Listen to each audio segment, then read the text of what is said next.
Missing his third straight game, the Baltimore Ravens put up 30 points and defeated Caleb Williams of the Chicago Bears 30-16.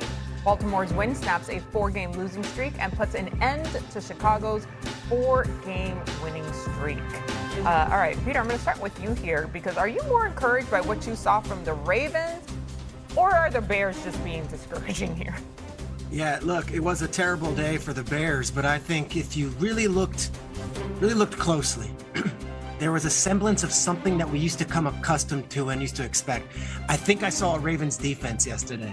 I think I saw a Ravens defense, which used to be their hallmark as a franchise. Now, I know it's not Ed Reed and Ray Lewis and Terrell Suggs, but there's Nate Wiggins making the biggest play of maybe the Ravens season, and I don't want to go into hyperbole mode here, maybe the biggest play of the AFC North season this year. This Ravens defense finally came alive, and I'll tell you, they only gave up 17 points against the Rams the last time we saw them. And for as much maligned as they've been, you come out there, they're man-to-man, all right? Roquan Smith is back. He's all over the field against his former team. Alohi Gilman, who they got in a trade from the Chargers, is suddenly playing safety, meaning Kyle Hamilton can move up and play the line of scrimmage and be that chess piece we were used to. And the Ravens defense has suddenly come alive. And guess what? That's all they needed to hang in there. And the offense ran for 177 yards. And Cam Newton, guess who's coming back? I know it's not official, and I know it could change in the moment's notice, but I hear it, and I feel it, and I think Lamar's coming back Thursday night against the Dolphins. And as the Browns lost in a terrible game yesterday, as the Bengals lost in even worse fashion, and as the Steelers lost at home on Sunday Night Football, the Ravens very quietly won, put another win on the board, and Lamar's coming back. I kind of like the Ravens and their defense. They showed up.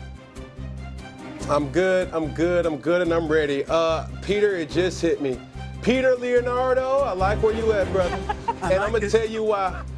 Because when you start to mention that, well, hold on, wait. You're telling me there's a chance with the most dominant player in the NFL, and I did not stutter, the most dominant player in the NFL, and Lamar Jackson coming back, as we hope him to be healthy, knowing what he is faced with and knowing what he will be faced with, it is going to be tough, nevertheless. And I think what the Baltimore Ravens have put themselves in a position is the margin of error is now shrunk, but they're well and capable of being exactly who they want to still be. They're in a division where nobody seems to want to take the lead. You got Cincinnati, you have Cleveland, we know what they are, and obviously what we've seen in Pittsburgh, these teams have not really took the bull by the horn and said, listen, this is our division this particular year. So yes, the optics doesn't look good to be 2-5 right now. But yet, with everything trending up, being able to run the football and that spark that Tyler Huntley has been able to produce, now you raise the question, where has this guy been? Hey, where's this defense been? And I know these guys are going to continue to come back with healthy players that can make a big difference. I'm glad you asked that point about Tyler Huntley, because where the hell has he been? What did he do in his career to be relegated behind Cooper Rush? Somebody explain that to me. I need that investigated. Peter Schrager, you connected, damn it. I'm on it. It don't take you but a phone call. Find out. What the hell happened, okay? I want an answer for that by tomorrow if you can, Peter. You don't work for me, but please do that for me, please. Thank you very much. I need the answer to that damn question, okay? A lot of people wondering, Stephen A. I mean, this brother comes out, completes about 77% of his passes. And by the way, he's been a serviceable backup for the Baltimore Ravens from 4. We know he can play. Why the hell was he relegated below Pete Cooper Rush? Right? Because he had a few good starts when Dak Prescott was out? Ridiculous, okay? It's not an accident the Baltimore Ravens look the way that they look because they had him. That's number one. Number two, my answer to this question, however, I get where y'all are coming from. Although they're 2-5, there have been 11 teams since 1990 that started out 2-5 and made the playoffs. And the way the Steelers are looking, particularly defensively, it's not beyond the realm of comprehension that Lamar Jackson could come back and the Ravens could make a run.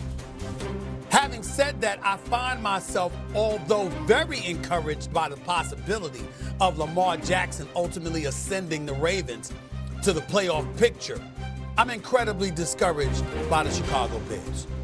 I mean, I ain't gonna lie to you. I don't use this word often. They pissing me off. I really am getting disgusted because they're the worst red zone team in the National Football League. You know, convert like 46% of their possession. I mean, come on.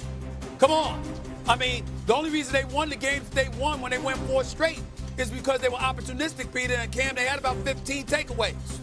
You know, you're just looking at them. It's like, damn, could y'all get it together? I mean, damn. You listen, Caleb Williams is not a scrub. The hell you doing throwing an interception and you know, you in your own damn territory, your own 10-yard. What's that about, bro? What's that about? Okay? I mean, enough. You know, you look at it, you got cats that you gotta do is that you got DJ Moore. You got cats that can play Swift. Y'all ain't scrubs now. You can play. We've seen it. But you go to Baltimore, who's reeling, and you don't take that opportunity to stomp on it. It ain't like they dropped 40 on you or something. It ain't like Hundley ran out there and threw for 400 yards. You were in position to win the game. You just find yourself looking at Chicago. Detroit is in your division.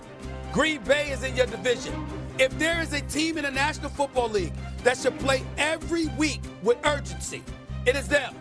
Because one loss here or there could cost them more than it would cost most teams in the National Football League. History has proven that about the Chicago Bears.